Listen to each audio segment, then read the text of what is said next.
হুম, নানা নানি আর দাদির মুখে গল্প শুনছি স্বাধীনতার কথা। আর আজকে হলো আমি স্বাধীন হইলাম। আর সেই খুশিতে স্বামী আমার ইলিশ মাছ এনে খাওয়াইল। সে আসসালামু আলাইকুম, কেমন আছো সবাই? নিয়ে আসলাম একটা ছোট্ট একটা ইলিশ মাছ। আর তোমাদের সবার দাওয়াত।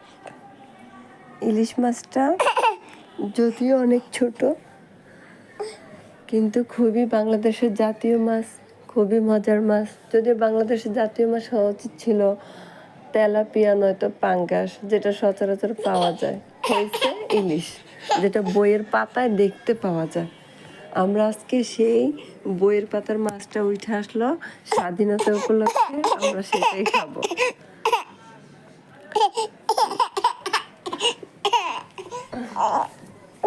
তোমরা আবার কিছু মনে করো না, আমার 2 টাকা কয়েনটা একটু কান্নাকাটি করতেছে। না না না, এই যে ইলিশ মাছ আমার কাটা শেষ, এই ধুয়ে নিলাম। তারপর হলো এই যে তেল দিয়ে দিলাম, দিয়ে দিব কতগুলো পেঁয়াজ আর একটু কাঁচামরিচ, যে একটু ভাজা ভাজা হয়ে আসলে সাথে হলুদটাও দিয়ে দিলাম যাতে গন্ধটা চলে যায়। আর তারপরে একটু হলুদটা ভাজা হওয়ার পর একটু মরিচের গুঁড়া দিয়ে দিলাম অল্প, সাথে একটু সরিষা বাটাও দিলাম একটু বেশি মজা লাগার জন্য। তোমাদেরকে কিন্তু রেসিপি শিখাইতেছি না, এই যে আমি যেভাবে রান্না করি এভাবে করতেছি।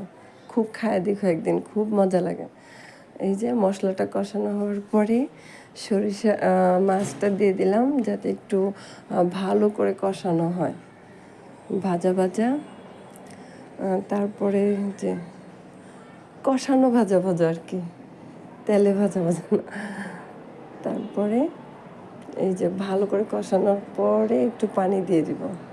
মশলা কিন্তু আমি আদা রসুন কিচ্ছু দিইনি, আমি ইলিশ মাছে এসব কিছুই দিই না, একদমই সিম্পল রান্না।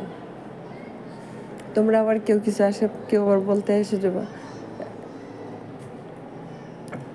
এই আমার রান্না শেষ, একটু ধনেপাতা কাঁচামরিচ এই শেষ। খুবই মজা হয়েছে, একবার রান্না করে বাসায় খায় দেখবা। আজকে চলে যাই, আসসালামু আলাইকুম।